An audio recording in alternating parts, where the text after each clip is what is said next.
Dear viewers, the show will begin in 2 minutes.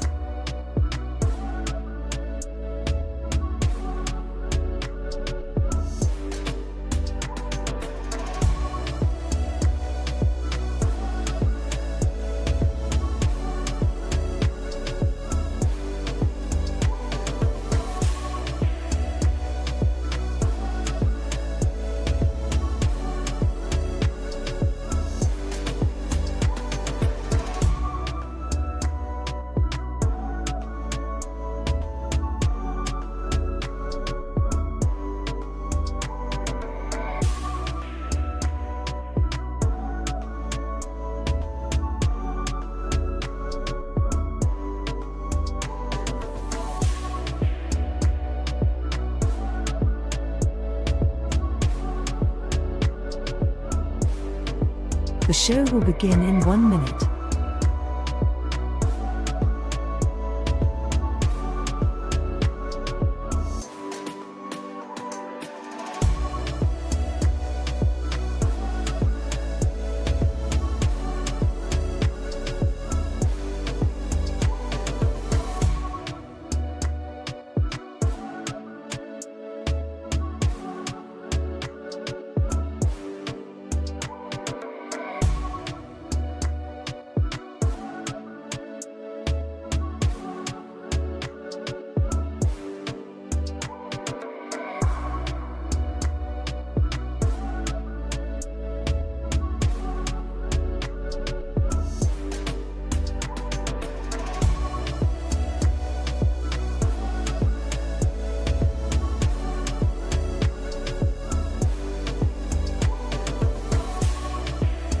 The show is about to begin.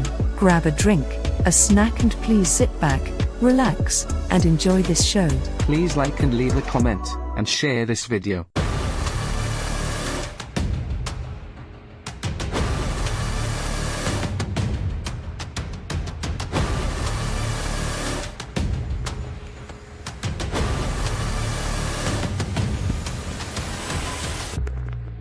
Welcome to live show 87, Triggers Edge. Tensions on the Brink, streaming to you from Minsk, Belarus on this October 13th, 2024, and we're streaming on Rumble and YouTube, reaching viewers across the world. Thank you so much for joining in. We know you've got plenty of options of what to watch, so we appreciate you choosing to tune in here. Tonight's show is packed with crucial updates and compelling stories. We dive into the ongoing conflicts between Israel and Lebanon, and Russia and Ukraine. We'll explore why the Northern Lights are being seen as far as south as the US-Mexican border, and we'll discuss Robert Monroe's intriguing theory of the gathering. On top of that, we've got the latest news on Diddy, updates from Belarus, a breakdown of Hungarian PM Viktor Orban's speech and responses across the EU and in the EU Parliament, plus some eye-opening details on Russia's dead-hand nuclear defense system. And of course, we'll wrap it up with the fan favorite. You don't see that in Belarus. Before we jump in, please do us a favor, hit that thumbs up, share the link on your social media, and if you haven't already, please subscribe to the channel. And a huge shout out to the 550 plus viewers so far that have tuned in to the last show. Your support means the world to us. But first, as always, this. Could be wrong. I could be right. There are some really hot takes on the international stage where the plot thickens by the hour.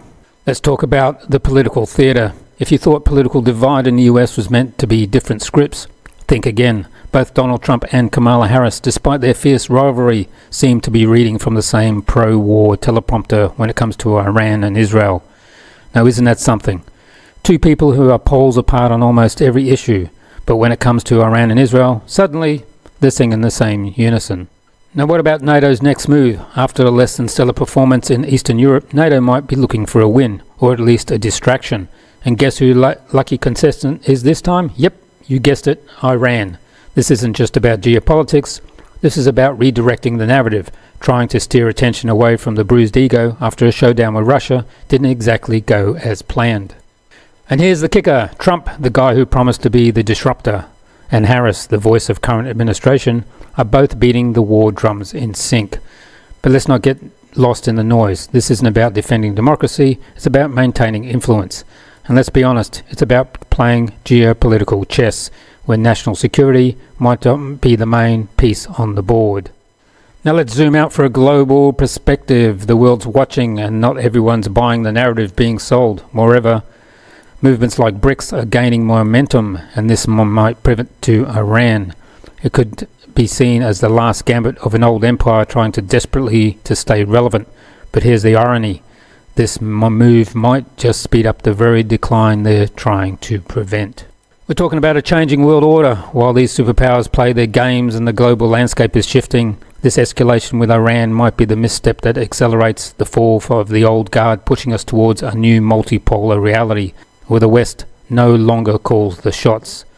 So there you have it, the irony of unity division, with Trump and Harris both unintentionally spotlighting the continuity of policy, where you would expect a break. Stick around, because we're going to keep unpacking these developments in history's taught us a lesson of anything. It's that the drums of war often drown out the voices of reason, at least until the music stops. Keep questioning, keep watching, because the geopolitical puppet show, it's got real world consequences. And I could be wrong, or I could be right. Could be wrong. I could be right.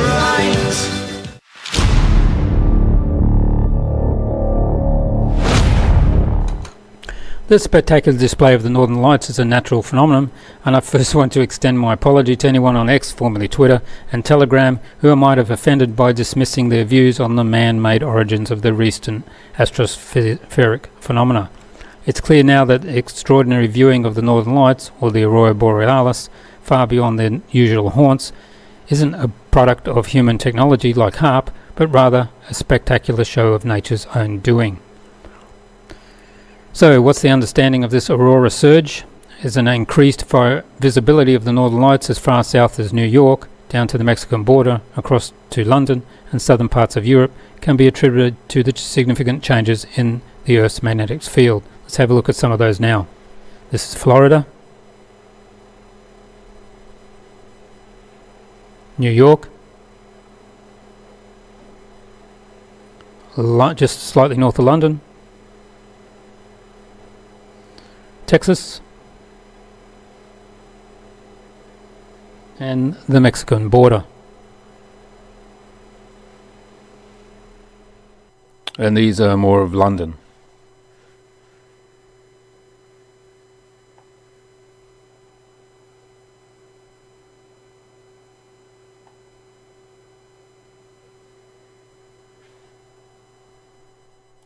Over the recent years, scientists have observed a decrease in the Earth's magnetic field strength, which has now dropped by nearly 25%. This weakening is associated with the ongoing movement of the Earth's magnetic poles. The magnetic pole reversal is coming, as the magnetic poles are not static.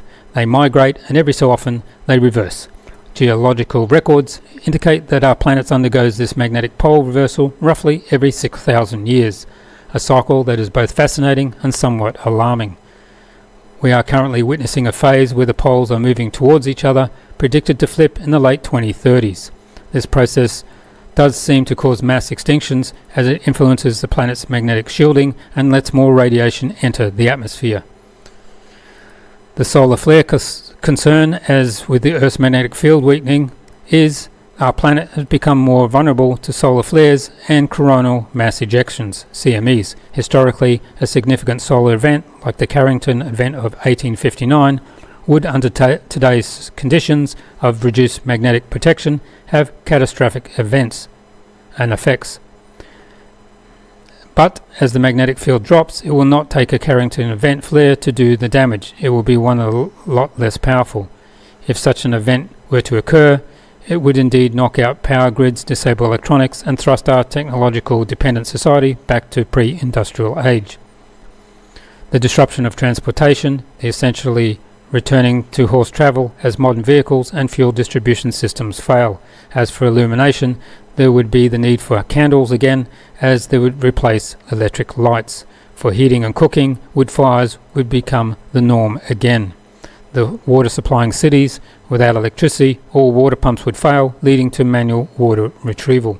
Then there's the food distribution. As there will be no trucks, farm equipment, etc., the collapse of logistics would mean local or no food supplies, severely affecting supermarket operations, which would lead to mass starvation. The healthcare across the planet would collapse, as modern medicine would face immense challenges without power for equipment, refrigeration for medicines, or modern communication for coordination. This is a cyclical nature of catastrophe, and in this impending scenario is an apocalypse in the sense that would be a major transformation period, which was part of the Earth's natural cycles. While the term apocalypse often conjures images of ultimate end, and for many it will be, but it also signify a revelation or a great change. Life on the Earth has survived through these cycles before, but not without significant transformations in both fauna and flora. The awe-inspiring displays of the Northern Lights serve as a reminder of the dynamic and ever-changing nature of our planet. While the future will hold challenges like those described, it also underscores the resilience of life, the continuous dance between Earth and its star, the Sun. This natural spectacle invites us to prepare, adapt, and marvel at the complexities of our planetary home.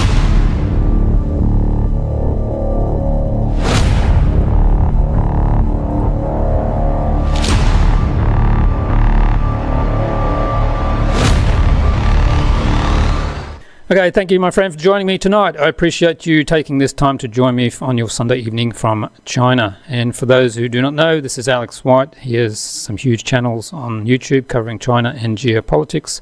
And Alex, can you tell everybody the channel names and where they can find you? Sure, you can find me on YouTube with Reporterfy Media, and also the same Twitter handle as well on X. And we do have a Rumble channel. So we remind our guess that it is always good to diversify in channels, especially when the mainstream media would like to silence a lot of these channels around this time of the year. Yeah, that's true. Okay, let's get off with the Ukraine. How do you think the conflict is going for Ukraine and separately for Russia? You know, this is a question that continues to come up, and I have a very simple answer for it. If diplomacy was the end result here to end this conflict, it would have happened a long time ago. But this is clearly a mandate that has been put in place, whether it's nations that are trying to weaken Russia through using Ukraine as a proxy state to push their NATO strategy forward, it's going to fail. I don't think Russia is in any position to want to negotiate, especially when they've had to restart their economy, restart business relationships, completely de-dollarize their country, and transform it into a war-based style economy. And for them, they have come out, I wouldn't say unscathed, but to be in that situation and to move forward, they're completing their mission and their objectives to clear out what is a very corrupt country, and the backing of the collective West, which are using it as a backdoor for NATO. And we see also ambitions for Europe. On the Ukraine side, I continue to see disturbing videos. Just recently here in the capital of Kiev, they are still pulling young men out of whether it's restaurants or nightclubs. And when you start to hit the main city and you start to hit the elite's children, well, you can pretty much prepare yourself for you, the individual that is running that country, to be run out of the town yourself.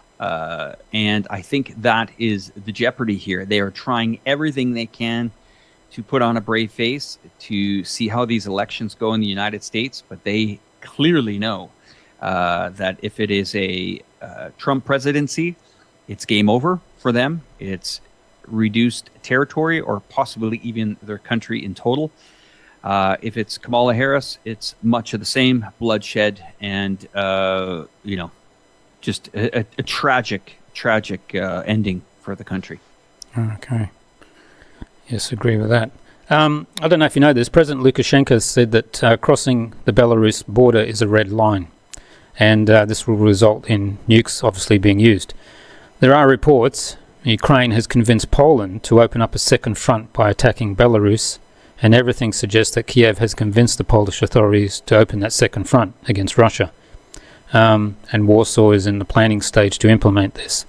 What do you think of this? Will this plan be implemented? And what do you think will happen if this plan is implemented? You know, sometimes I wonder who dreams up these ideas, but then again, it's a reminder what we've seen in the Kursk region here in Russia, when you see a forward offensive where the Ukraine army enters the sovereign country of Russia. What is their main goal, their main objective? To capture headlines, possibly, if Zelensky is on a money-raising tour? Or is this something where they just feel that they may have a chance? But these countries, Belarus, Russia, territorial-wise, distance-wise, logistic-wise, geographically-wise, they're huge countries. And we've seen what's happened in the 40s with the German army on how hard that was, especially when they were at the top of their game. We have a Ukraine army, we have a Polish government that potentially, as you say, may be thinking of opening a back door here into Belarus and forming an offensive action. Their end goal, where are they going? Are they going to march to Moscow with no ammunition? Are they going to march to Moscow when their tanks run out of gas with no air support? This is just another crazy idea. I wouldn't be surprised if something like that happened. Desperate times call for desperate measures. Maybe they feel that Belarus is an easy target. They could pull them into this and widen the range, which could potentially justify Poland, other countries around it, Germany, to get involved.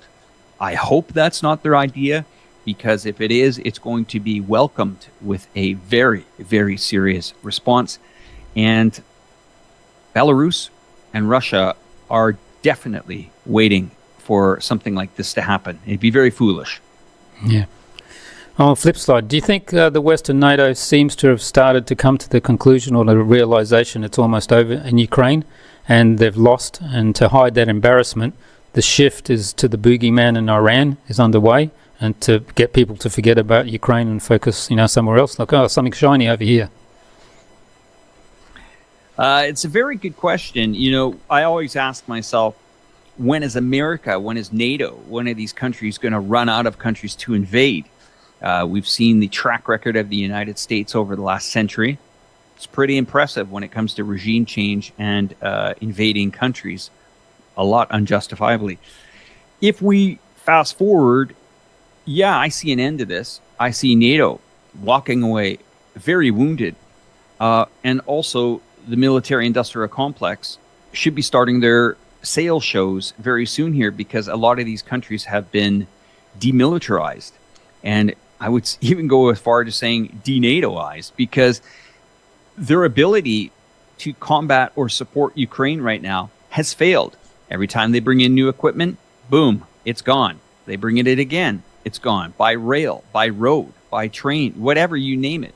By air, it's once it's dropped, it gets into the firing line, and it's, opened up, crushed, and reintegrate and reuse. This problem here is now, you've added two more nations to this. You've added Sweden and Finland. And I think, around election times, a lot of these countries are coming up again for re-elections. They're going to have to explain to their citizens where 1 to 1.5 or 2 points of the gross domestic product has gone to military arms, which has gone to the Ukraine, which has failed. And Iran, absolutely. That is definitely their next target. They're doing what they can to deflect and say, well, if we failed in Ukraine, the Zelensky tour is over, and let's get into the Middle East, because it's always good for headlines, and America, as they love to feel that they are going to save the day for Israel over there. But that's going to be welcomed with a much stronger Iran, with a much stronger alliance. I would like to see, though, a lot more of these Middle East countries really join forces and, support each other. Seeing what's happened in Lebanon has been absolutely catastrophic. And I think it's just the beginning. Mm-hmm. Well, after the missile attack on Israel by Iran, how do you think Israel will respond, and if they do? And what do you think they will hit? Like oil refineries, maybe the nuclear facilities. And do you think the US and the UK will be involved in attacking? Well, as much as they would like to attack, I think they're going to be on the defensive. That's the UK and the US. With their aircraft carriers sitting out there in the Persian Gulf, they're going to be needed as air defense. I rather doubt offense is going to come into play here, because the Iranians for years have been preparing for this exact moment. And Israel, okay, they have their Iron Dome. It's not 100%. Even if 5% or 10% of these missiles from Iran, the supersonics, the very high technologically advanced missiles, if they enter the airspace and they hit their target, even if it's 10 out of 100 or 10 out of 500, they are going to do collateral damage here. And I don't think the Iranians will be going for pipelines or maybe oil refineries. I think they're going to be mostly going for air attack point, whatever the aerial bases that use their military. I think they'll be going for those, and they'll be destroying runways, radar units, sophisticated tactical locations, which I'm sure the Iranians have enough intelligence to know which targets to hit. And, you shoot enough, you're going to hit it. So they've got plenty more ammunition. That was just a warning shot we've seen over the last couple of times that they've sent Israel. It's kind of like, we're here. Keep poking us, and we will show up. And I don't want to use the word decimate, but careful, Israel. Please be careful on this one. Do you think Iran will send missiles to the Gulf states or Saudi Arabia if their airspaces, etc., are used, or their air bases, for an attack on Iran? The Saudis here, we just don't know whose side they're on. They always play this really non-transparent game when it comes to full-on conflict. We've seen what's happened to the Iraqi government here, where they felt they actually did have allies. In the end, they were kind of left to their own to fight. But this is a changing world. Another thing that could change here is the price of oil.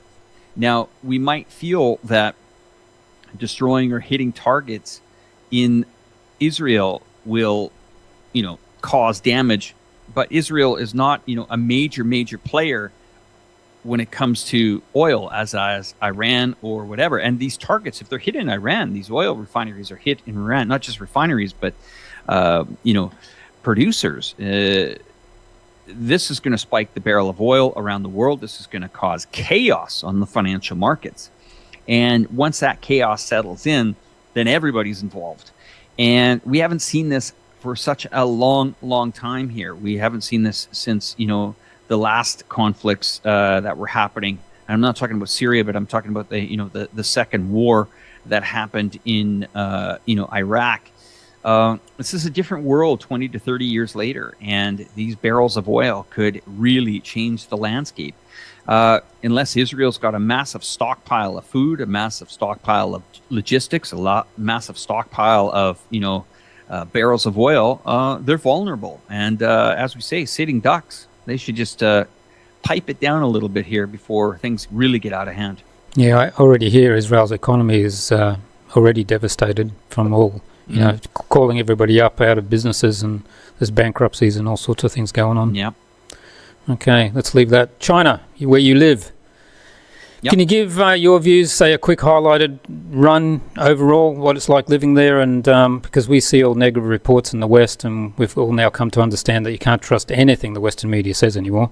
So, my wife and myself are coming to have a look into China, because like I said, you get negative, negative, negative, and then you speak to people in China and it's complete opposite. So what's it like there? Well, you're welcome. Definitely. I hope one of your first destinations is going to be Chongqing. I'd love to set up your family here and take you in as guests, as long as you can handle me. Cool. Thank and you. my wife. That would be great. China. Yeah, very misunderstood. And a lot of people around the world have a stereotype that this country is very closed, more of a North Korean effect, where video cameras are surveilling everyone. One only has to watch the news in the United Kingdom to see what surveillance is, and it's wide open. They are saying they are surveilling people, and they are recording people's images. Of course, they say once they come into the city centers and exit the city centers, they will be deleted from the system. Nice try. No one believes it.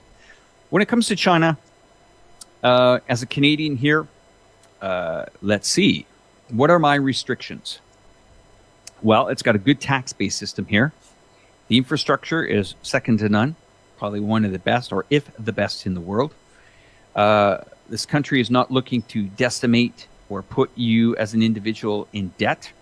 It is safe. It is secure. It is emerging. It is not perfect. It knows it's not perfect, but it's trying its best, especially if you go back 30 years ago, what this country was like and what it is now. It has brought over 850 million people out of poverty. And it's hard for the Western countries to accept.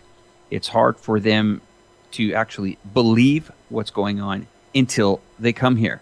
I think we can use Tucker Carlson as a very good example. When he went to Russia, he really felt that his Western country did propaganda him into believing that it was something completely different. Well, we see the same here in China. When people come, they say, wait a moment, it's not supposed to be like this. Why are the roads clean? Why is everything safe? You can actually put your mobile on a table in an outdoor cafe. There's no graffiti in their capital cities, of mega cities. Sounds like here in Belarus. The air Belarus. clean? Yes, exactly. And why is the air clean? What's this? New energy vehicles? We thought they were failing. Why is 50% or even 60% of new automobiles sold new energy vehicles? How is this possible? This country was supposed to be broke, impoverished, and on its knees. That's not the case, and that will not be the case moving forward. China doesn't want to be number one. It's not asking to be number one. It's just going to be number one. Mm-hmm. It's on a course where its people really understand what it takes to build relationships. This is not a country that has been in wars for almost 50 years, maybe even more.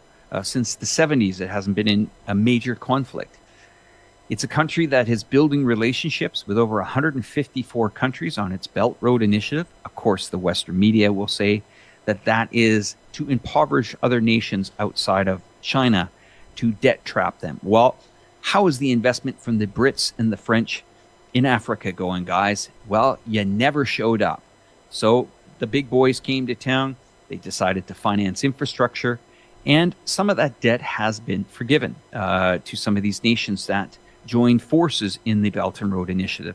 All throughout those 154 countries, they are benefiting. And the other thing is they are using not the US dollar, but the RMB. And that's a very changed landscape. And we've seen the importance of that here with Russia, where the West thought, let's throw 16,500 sanctions against the wall, and we're surely going to bring Russia's economy to its knees. Not with a partner like China on board, you're not. Wishful thinking, didn't happen.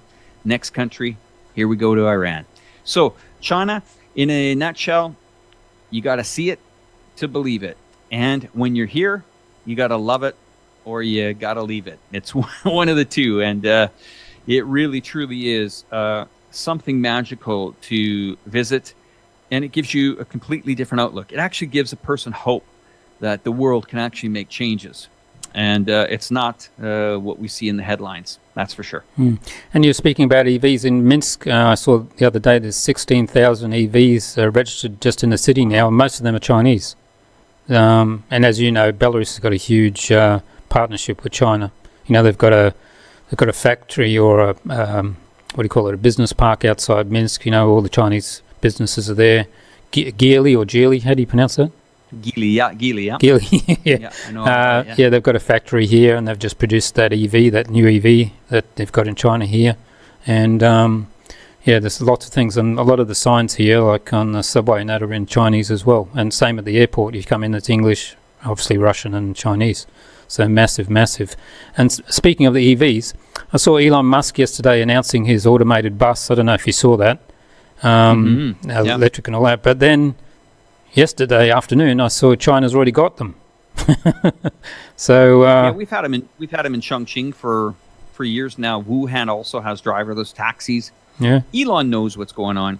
He has his Tesla factory here in Shanghai, and it just churned out its millionth unit. He's here. He knows exactly what's going on. But he knows if he comes back to America and says, massive, great things going on in China, it will not play into the political landscape. And he is all in on this presidency in the United States right now. All in. So hopefully, if the right candidate is selected for him, he will be able to change the mindset that this is not a Greta Thunberg-based initiative that is trying to bring these vehicles in because of the Earth is getting warmer or anything like that.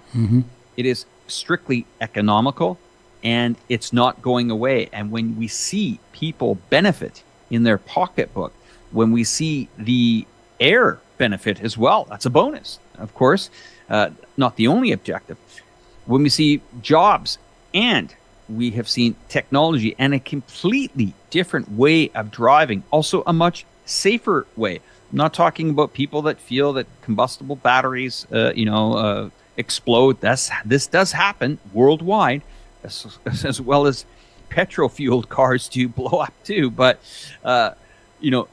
when it comes to new technologies, there's companies here like CATL, who is a major battery supplier.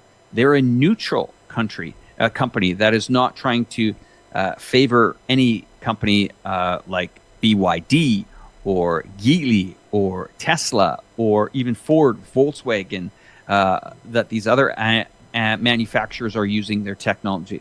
They simply want to sell their batteries, and they do. It's also the infrastructure. The country was ready when these cars came. It has charging stations everywhere, and this is also good news for Belarus, because Belarus has outstanding amount and very economically affordable electricity.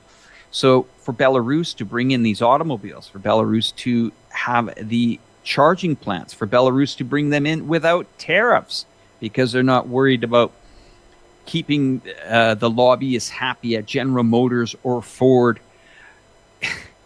When you have all those against you, and then you have a partner like China coming into Belarus when they say, hey, collaboration's good, it's for the better of the people, then you clearly get what China is trying to achieve here.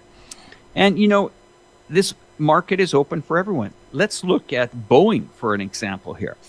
A company that has not made a profit since 2018 has burned through $32 billion in the last 6 years. It doesn't expect to make a profit until 2016 or 2026, 2027. On top of that, they've been riddled in scandals. They've been found, or will have to admit, that for criminal charges over the tragic two accidents of the 737X, I believe. I could have that wrong, but you guys could correct me if I do, of those MAX airplanes that fell out of the sky, which then was not really transparent from the company to the investigators on what really happened until later.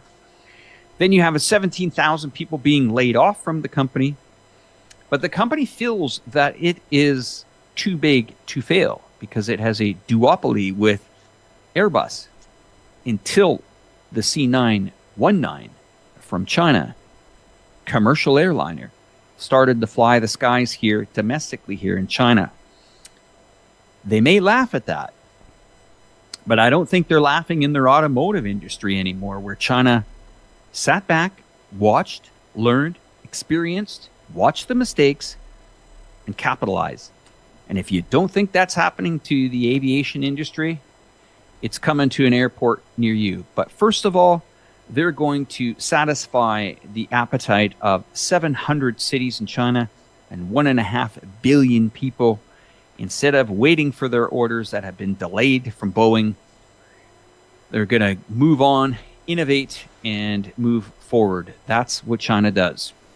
Yeah, it's such a huge market. I was amazed how many EVs are here, and then I had a look at how much they cost, and I was shocked. I wouldn't say cheap, I meant low cost. I mean, compared to normal cars, they're very, very low cost and very high quality as well. They're not like, the old, if you remember the Korean cars when they first started coming out in the 80s. They're very, very, very nice, quiet, safe, and again, very, very low cost to buy. And the people are just snapping them up here. And you're seeing a few there. You're probably going to even get lower end market cars like the Wuling. The Wuling car is a car that costs between $4,000 and $5,000 US. It's not made for, the family vacation. It's made for, a couple that maybe drives to work and back, needs a little bit of a car to kind of just cruise around, park it at work, bring it home, and then, on the weekends, especially here in China, the transportation is so good, but it's designed for people that might just need commuter cars, or students, or people that work in small destinations, short destinations. Another thing is that what China has done is it also has gone around to its municipalities, and it's looked at garbage delivery. It looks at municipal, street cleaners, people that are, taking care of the plants. I mean, they've decided, let's try with this fleet first. Let's co-pilot a test on the municipalities. Well, it turned out to be successful. And the same is with the autonomous buses and the autonomous cars. This is China. You hear it here first. By the time it gets to America, America puts its brand on it and says, it's ours. Speaking of America, who do you think's going to win, Trump or Harris? If it was a fair election, of course, but let's say it's going to be a fair election. Trump, by landslide. By landslide, okay. And he will make a difference with the economy, but do you think he'll make any difference between the conflicts outside? Besides, obviously he'll shut down Ukraine, but I don't think the Middle East, he's all in on that. No, and that's the problem here. It's the people around him that bother me more than him himself. Now, I hope that he will sit back and, once he wins, and look at his past administration and look at some of the people that, I'm going to call it, screwed him, and for the better cause, and really say, okay, you fooled me once, okay, but you're not going to fool me again. And I hope he surrounds himself around people. But, there are a pretty bad cast of characters in there. There's Trump, and then there's the Republican Party, and then there's the rhinos, and then there's the, the neocons. You got Nikki Haley in there. God help that she doesn't get on his administration. You got the South Carolina, or is it North Carolina? Lindsey Graham. You got him in there, a war hawk, loving it, just loving pumping in, military hardware into to Ukraine. So it's his administration that he's got to be careful about. He's got to be very concerned. He needs somebody in there that is going to help him with the economy, and he needs somebody in there that knows diplomacy. I mean, look at these clowns, these secretaries of states that have been traveling around for the United States. They don't say anything except, we'll pass the budget, we'll get you some money, we'll arm you, don't worry. I mean, it's just horrifying. Do you think the president's got any power to do any of that? No, I don't think so. And I think, this is the worrying part. I hope his vice president, has the ability to be stronger as well for him. I think if he's got that support as well, and I hope they replace the House Speaker as well, because you know, he can't be trusted. There's no doubt about that. That's Johnson, right? I think we got to go to a hardliner here, and if this is going to be MAGA, if this is what people feel the Trump administration is all about, you know, control, well, okay, so be it. If Trump is labeled that, then I think he should just rock and roll. Start dismantling some of these three-letter agencies in the United States, starting with the FBI. Go through them, go through the Department of Justice, and just rip them into shreds and start disseminating some information that Americans have been asking for, including the Kennedy assassination. Why are we holding back on that? We want information on it.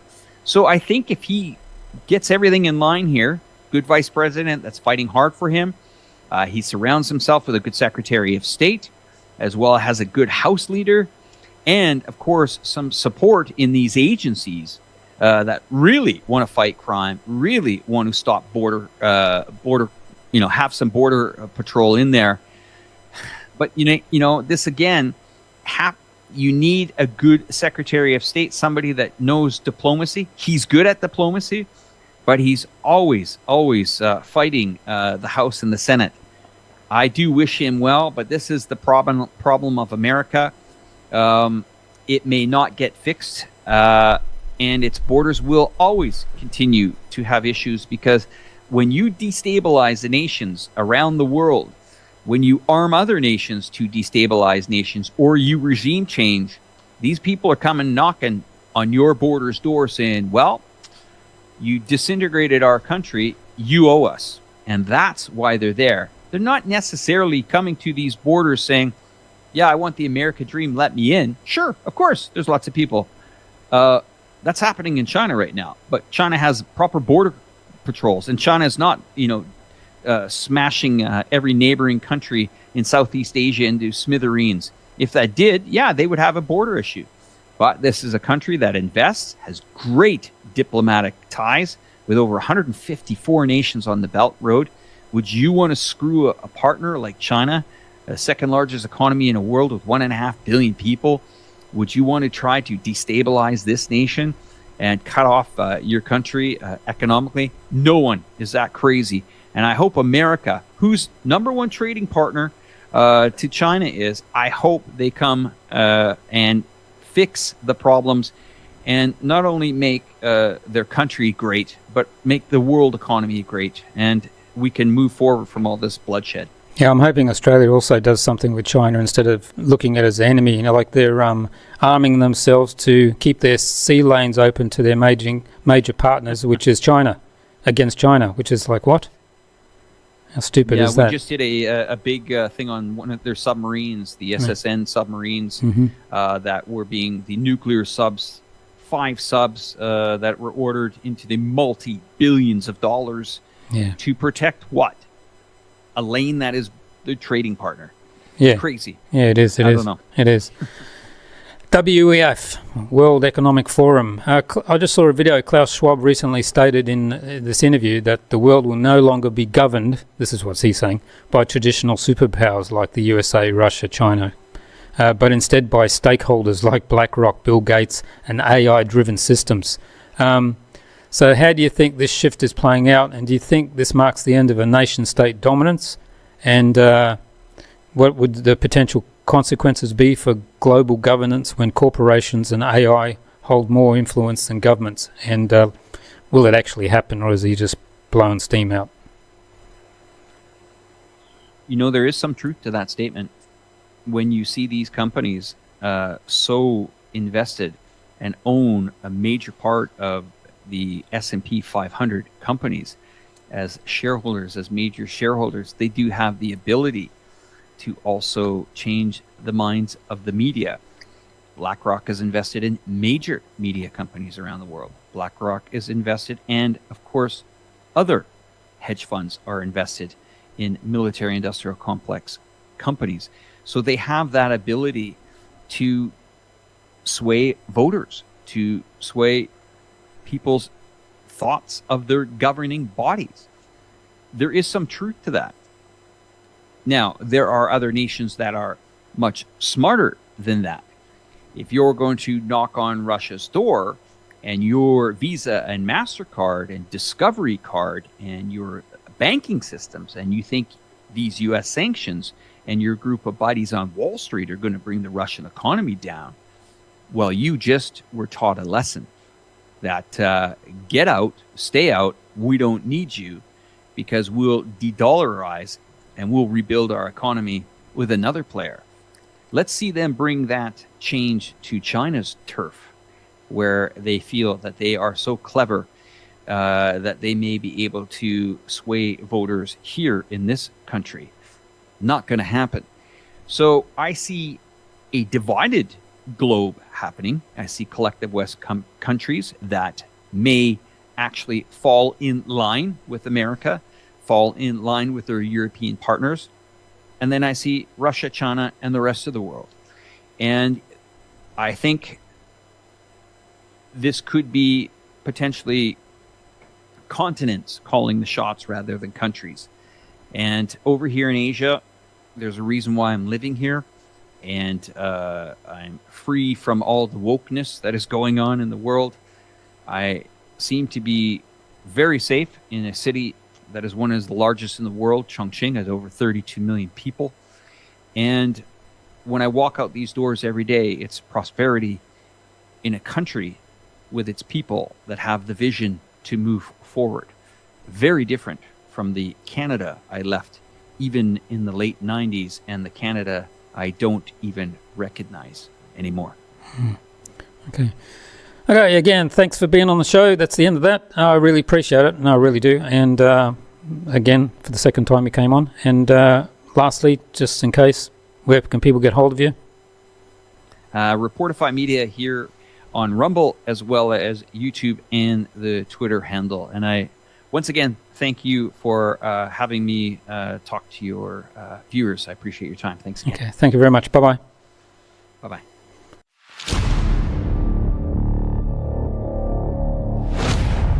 And now for some Belarusian news, as we have in every show. In a TV interview in Belarus, a Westerner pointed out that the West tends to stay silent about the fact that life in Belarus is good, as we've been saying here on this show over and over. He also highlighted that the Belarus is making efforts in addressing the aftermath of Chernobyl disaster, not just for itself, but for all of Europe. Let's watch it. Like Belarus, because there is no news in the Italian snake. In Belarus, there is no information, just, well, this is a video where there is a dictatorship in Europe, Belarus, and where there are these people who said here they can't walk on the street because, well, there is no freedom. Politics without liberty isn't truly free, but this is a lie.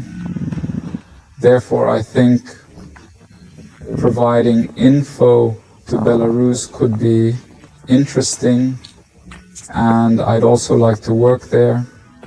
I consider the topic of Chernobyl because Chernobyl isn't just an accident. Your report. And you? The Chernobyl accident is not easy to care about. Ukraine, well, also in Belarus and here in the Homo region, if large zone Decius 137 and no one in the West can understand how the liquidators work and how important it was to work for, well, not just for Belarus, Ukraine, Russia. For the whole world, all Europe, and today she does not want to tell this story. They cannot tell bad about the Soviet Union. 3 years ago you had 4, I don't remember the ticket series, Chernobyl. Yeah, this is an American series, and well, it wasn't a bad series, but the info was always there. For instance, the hospital was without proper care. Doctors did not know because iodine is important after radiation. Things were generally wrong? Of course, they mentioned liquidators. I also gave an interview in a speech that I worked there in Vitebsk. I did this interview and, well, the doctors had information, was everyone knew how they worked to eliminate eventually the accident at the power plant there. Well, that's important. Belarus has agreed with Rosneft to seriously feel out the Gomel region, Lukashenko said. And he also said we will definitely find oil there, because in the Soviet times wells were drilled and abandoned. And they will use this money to develop the Gomel region. President Lukashenko has launched a campaign to rejuvenate Belarus forests by personally visiting one of the planting new trees. Watch as he arrives and takes part in the tree planting efforts in this video.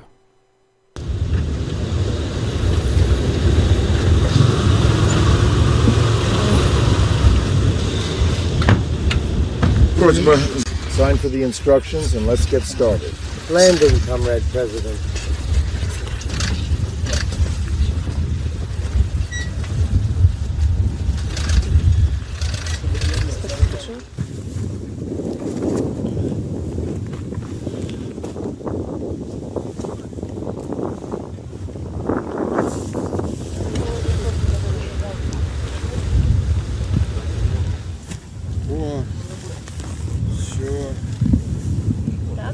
Да, все, ногой смело, не надо жалеть, чтобы выдавить воздух.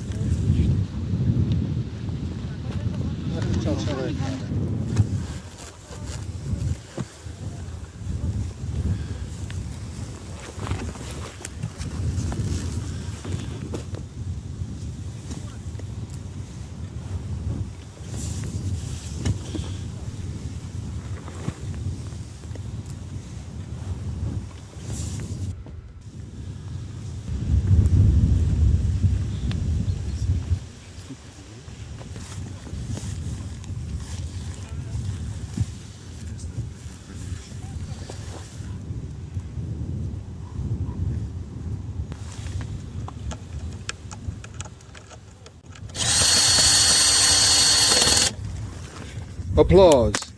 Dear Alexandrovich, considering that you are present every year, this is a personal one. That's an extremely valuable and precious gift, isn't it? However, this ensures that the forces align in the spring for my homeland's Russian forestry farm. We'll try ours. And while President Lukashenko was in Russia for the CIS summit, Russian President Vladimir Putin has awarded the Order of St. Andrew the Apostle the First, called to Belarusian President Alexander Lukashenko. Let's watch this. Esteemed Alexander Grigorievich, I wholeheartedly extend my congratulations on receiving the prestigious Russian honor and wish you robust health and continued success in your governmental endeavors. To our native Belarusian people, peace, stability, and prosperity. Thank you for your attention. By the decree of the President of the Russian Federation for outstanding services in the development of relations, alliance, and strategic partnership between the Russian Federation and the Republic of Belarus, strengthening and friendly ties between the Russian and Belarusian peoples, as well as for great personal contribution to the creation and effective activity of the Union State, Alexander Lukashenko was awarded the Order of the Holy Apostle Andrew I called. President of the Republic of Belarus, Chairman of the Supreme State Council of the Union State.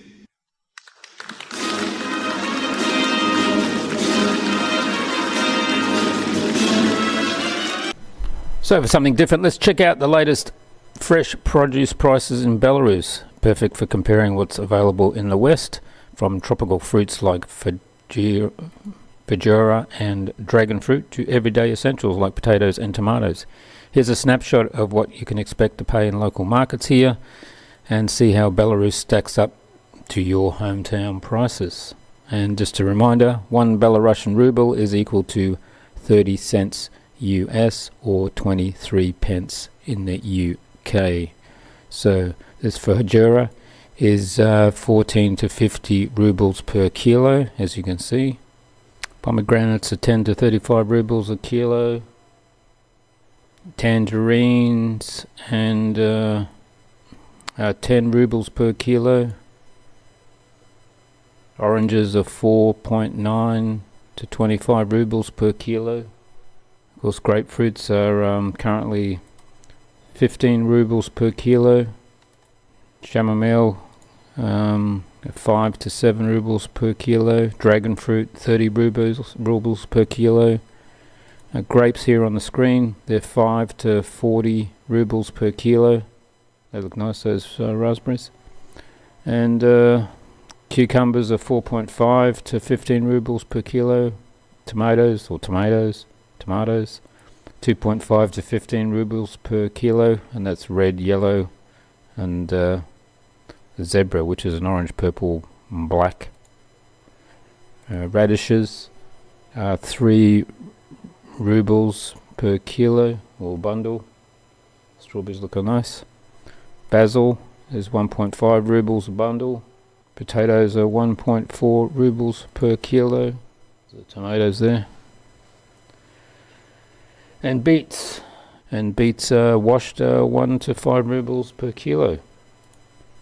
And maybe you can have a look at what you're paying in the West there, and you can see the difference. There's some pumpkins.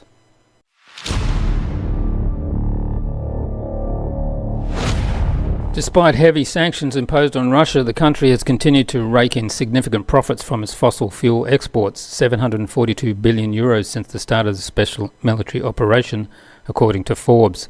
But it's not just energy exports keeping the economy afloat. The IT sector in Russia is booming, with cloud technologies expanding rapidly. In Moscow, for example, you can pay using a QR code or even just a smile. Forbes highlights how you can order express delivery of food or medicine at any time, day or night, and call a taxi within a minute. Forbes goes on so far as to say Moscow has become a benchmark for many other countries, proving that even under pressure, Russia continues to thrive and innovate.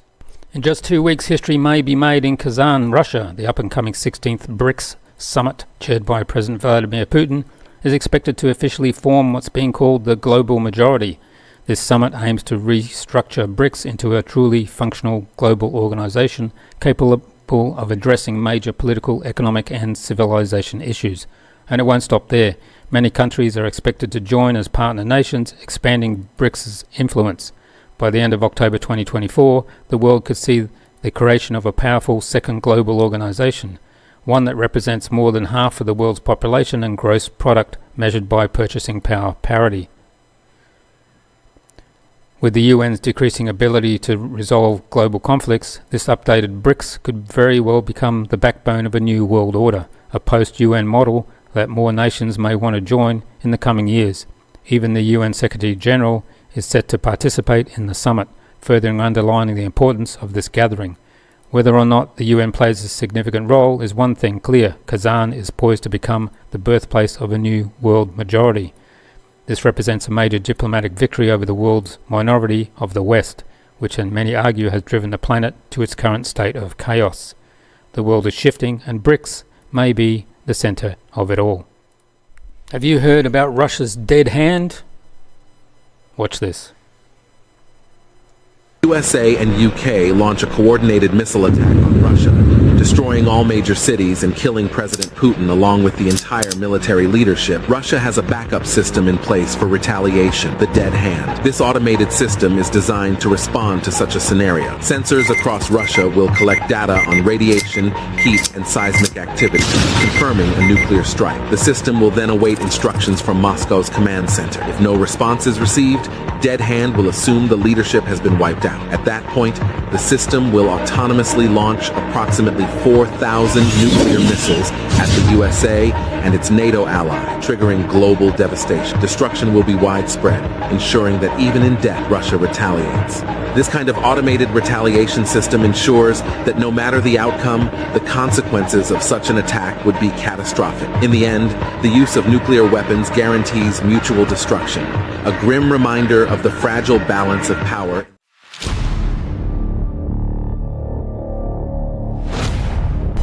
And the former president of Ukraine, that's because there's been no election since his term ran out, Zelensky, was in the UK begging for more money and weapons, and here he is arriving at 10 Downing Street.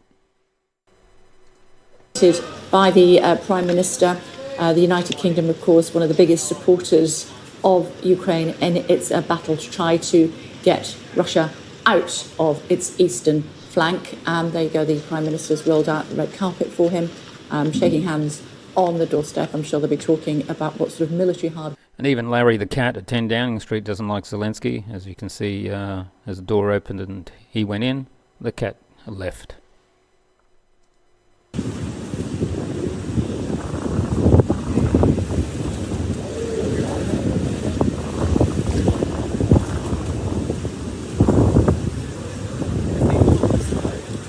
According to German media, there's serious discussions about recognizing territorial realities in the Ukraine conflict. A high-ranking Ukraine official has hinted that the US support is weakening, and it's becoming plausible that the Americans will slowly but surely withdraw, as they always do with every conflict. They also admitted something that we've been hearing more frequently: Ukrainians don't really want to fight anymore, and the idea that the country could win is wrong. Meanwhile, in Germany, MP Sarah Wagenknecht, probably butchered that, has issued a stark warning about NATO's involvement in Ukraine. She said, if NATO becomes a direct party to the conflict, we could see Russian military strikes on NATO territories. And she didn't stop there. She believes that this escalation could quickly turn nuclear, as we've said. This echoes what Russian President Vladimir Putin said recently, warning that allowing Kiev to use long-range Western weapons to strike Russian territory would mean NATO's direct participation, something that could change the very nature of the conflict. And as we've discussed before, Putin has also updated Russia's nuclear doctrine, making it clear that a massive missile strike on Russia or even on Belarus could lead to a nuclear response. This is the level of danger that we're looking at in this conflict as it deepens. And speaking of escalation, Reuters has reported that the US is close to transferring AGM-158B JSAM missiles to Ukraine. These are long-range missiles capable of reaching up to 50 regions in Russia. These regions here.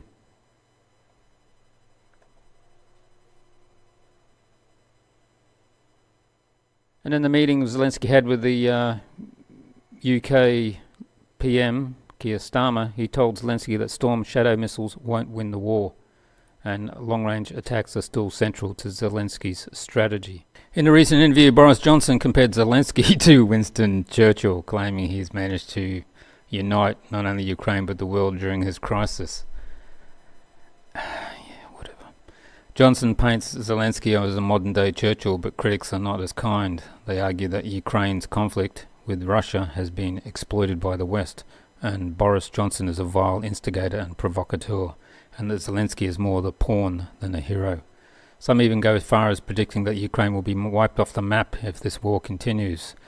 Let's listen to Boris Johnson, and I only could get the one in Russian, so I've converted the Russian into English, so it doesn't sound like him, but here we go.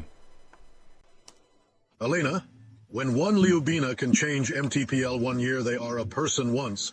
What can change their stories turned around, including shampoo, all the facts of Vladimir Zelensky? President Zelensky of Ukraine will be the president like this, and you are a decisive hour. Guilt hit judges his name. He managed to object naked his people. Ukrainians share the same radiance of hope. Churchill told him very much. More reasons for wine. I'm all inquisitive now, especially with another type of light wine. He laughs. I was only in his pipe and the British people. We didn't get 6 other bitterness. Supposedly 1,000, you can tell them about Vladimir Zelensky. Such things have already been clearly demonstrated by another kind of Shuvalian Ukrainians. On the negotiation front, Russian Foreign Minister Lavrov has some sharp words about Kiev's ever-changing conditions for peace talks. He's dismissed these shifts as meaningless, pointing out that the real progress is on the battlefield, not through political posturing. According to Lavrov, Russia won't accept anything short of Ukraine's capitulation, and he predicts that the end of the war will result in Ukraine's liquidation through the military force. Let's listen to him. Regardless of how these snuff boxes pop up, news cycles around Zelensky are chaotic. One day he's saying one thing, the next his administration is contradicting him. Is it even worth monitoring the president of Ukraine's office for this? Everything. Real affairs. visible on the ground in the practical steps of politicians when something serious is proposed, while on the ground we see how. Our armed forces consistently determine the appropriate actions to take. Tasks. We have not yet found anything serious in the statements of politicians. And here is one of the West's wonder weapon, a Patriot air defense battery, missing the incoming missile as it fires 2 missiles, and then it is hit by the missile it missed and it is destroyed. Let's watch this.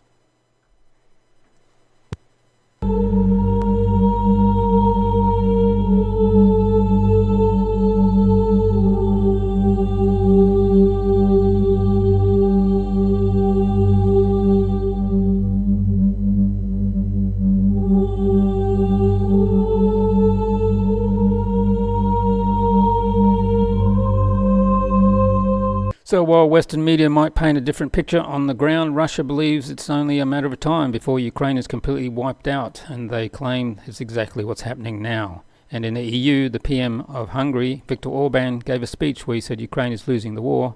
Let's watch him. The situation is we are losing on the Ukraine front line, and you all are acting as if this isn't happening. The reality it is, and thanks to the European Commission's president, the European Union thoughtlessly, based on bad predictions and with failed strategy, entered this war. If we want to win, the present losing strategy needs to be changed. This is badly planned and badly executed strategy. If we continue on this road, we will lose. If we want Ukraine not to lose, we need to change strategies. I recommend you to think about this. Every war needs to have a diplomatic element, needs to have communication, needs to hold direct or indirect connections. If we mess this up, we will fail deeper into this war. The situation will become more desperate. Even more will die. Hundreds of thousands are dying. Even as we talk, thousands are dying in Ukraine. This conflict with this strategy, there will be no solution on the battlefield. I suggest you stand instead with peace. We should stand with ceasefire and create a new strategy, because this we will all lose.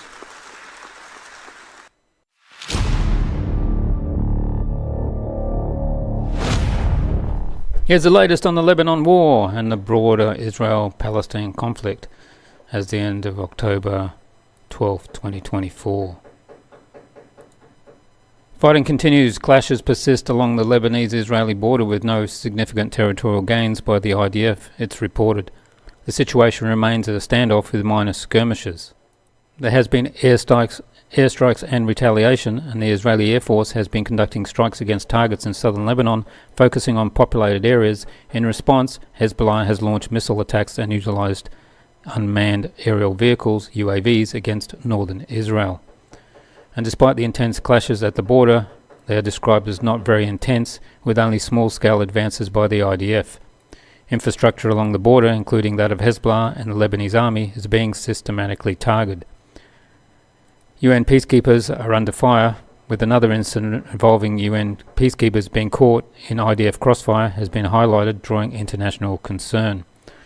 And on the Gaza Strip, northern Gaza, active ground operations are underway in Jabalah, and the rest of Gaza experience relentless strikes, making the humanitarian crisis even worse. In the southern and central Gaza, airstrikes continue to target areas like Khan Yunis, with reports of residential demolitions in areas. On the West Bank, daily operations by Israeli forces persist, with notable incidents including the death of a resistance leader in the Tuknam and injuries to Israeli personnel from IED in Jenin. And there was a failed drone attack from Iraq. There was an attempt to strike Elliot with a UAV by the Islamic resistance factions, though it was unsuccessfully reached its target. And at least 16 tanker aircraft were spotted in the American Al Udeid Air Base in Qatar, which may indicate that Israel is fully prepared to strike Iran soon. If Iran cannot prevent this strike, then it must launch simultaneous counter-retaliation strikes at the moment when Israel and US aircraft take off en masse. If Iran misses this strike, it may no longer have the opportunity to launch a retaliatory strike. And the Deputy Secretary General Namin Qassem stated that they are currently without a leader, this is Hezbollah, and we will achieve the election of a Secretary General based on procedures we have in our organization, and we will announce it as soon as this happens. Let's watch him. And God willing, you will hear the screams of the Israeli enemy. The third issue, there is no empty position. They have all been filled, and Hezbollah continues to work. And with all its readiness and preparedness, we will achieve the election of a Secretary General based on the procedures that we have in our organization, and we will declare this when this is achieved. Do not forget, the circumstances are difficult and complex based on this war, as a result of this war, but we want to achieve this issue in the normal and right way, which is the right procedure, and God willing, this will happen soon. And the Houthis or Yemenis are demanding a path to Israel. Let's watch them.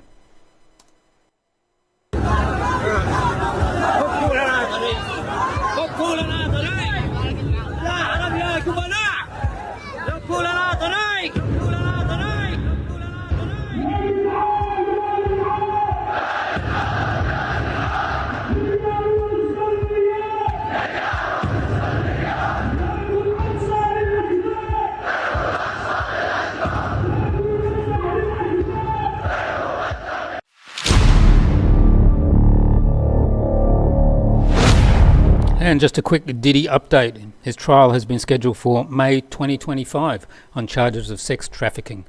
Will there be blackmail charges as well? Or do the victims need to come forward and make an official complaint? Let's see.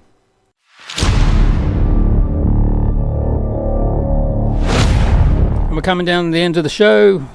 And as this popular section people keep asking us to do, you don't see that in Belarus. So let's get into that.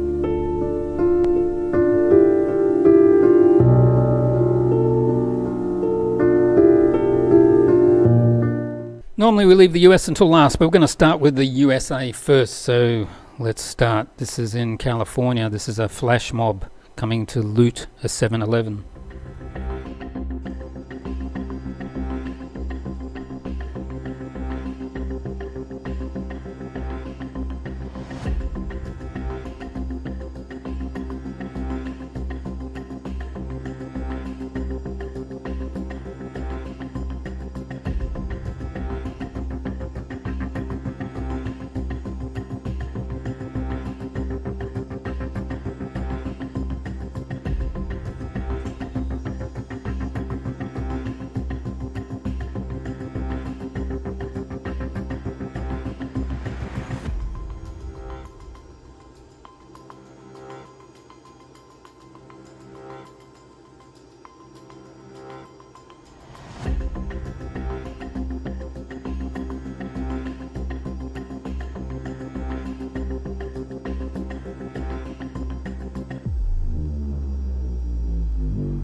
Still in the US, up to 150 people are looting a train in Chicago. With TVs and other electronic. And if you have a look, the police arrive and they're just not worried.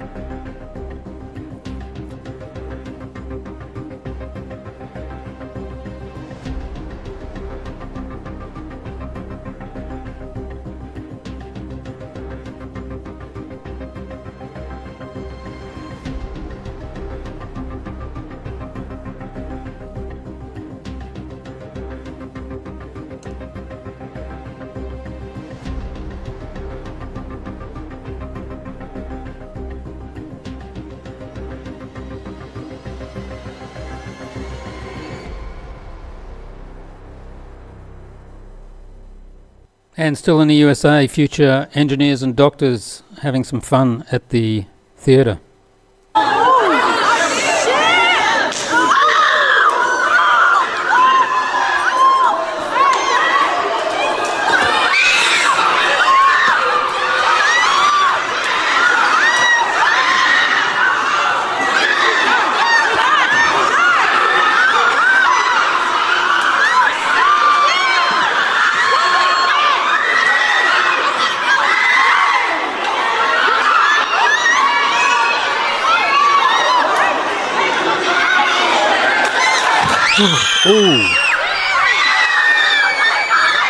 Oh, these people are animals.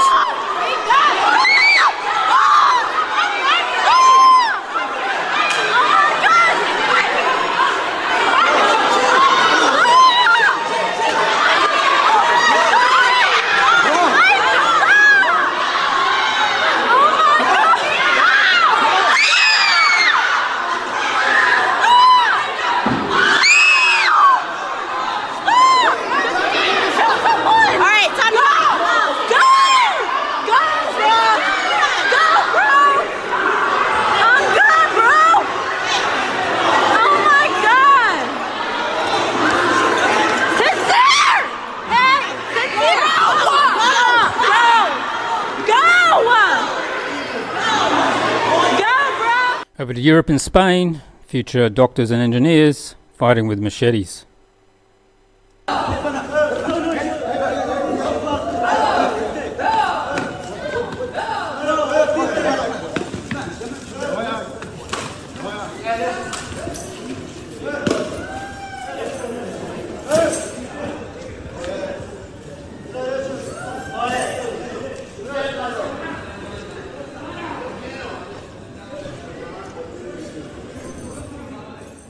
In London, they smashed up a McDonald's with this mate, and while he was sat there, chased them down and caught this one.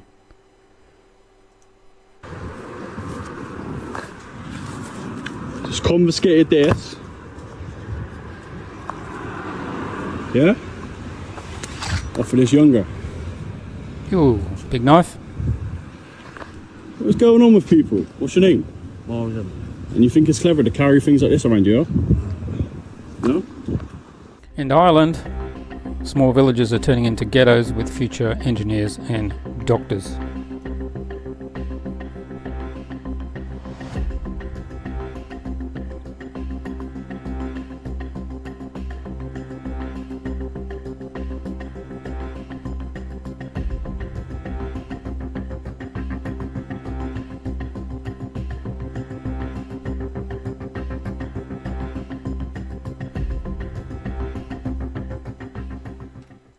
Back to the UK, somewhere in the UK, in England, this guy Phil, he likes dressing as a baby.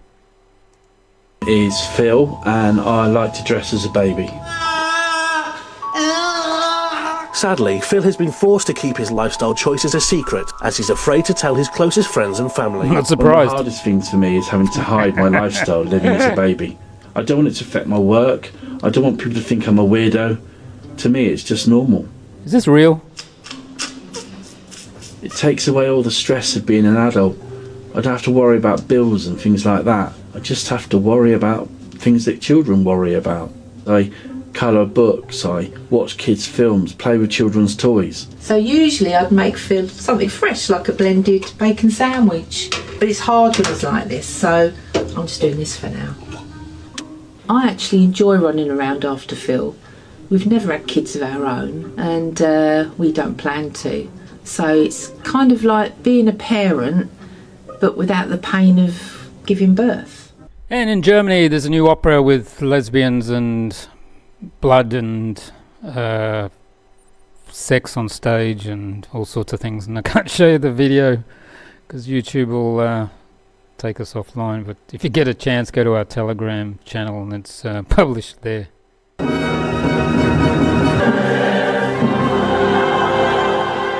And that's it for You Don't See Any of That in Belarus. Come here. None of that's here. At all.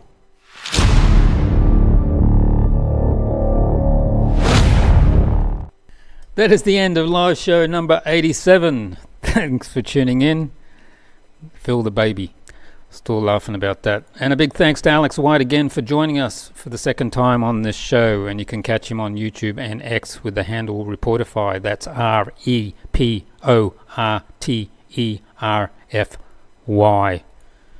I had a lot more to show tonight, but time is against me, and I did not report on the gathering like I said I was going to start at the start of the show. So that will be on the next show, number 88, on Wednesday.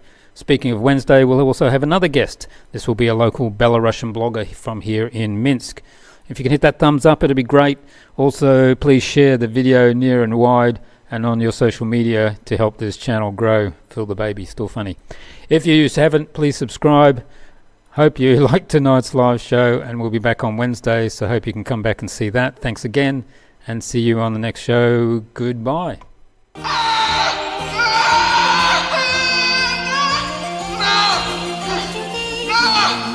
I see that it's wrong!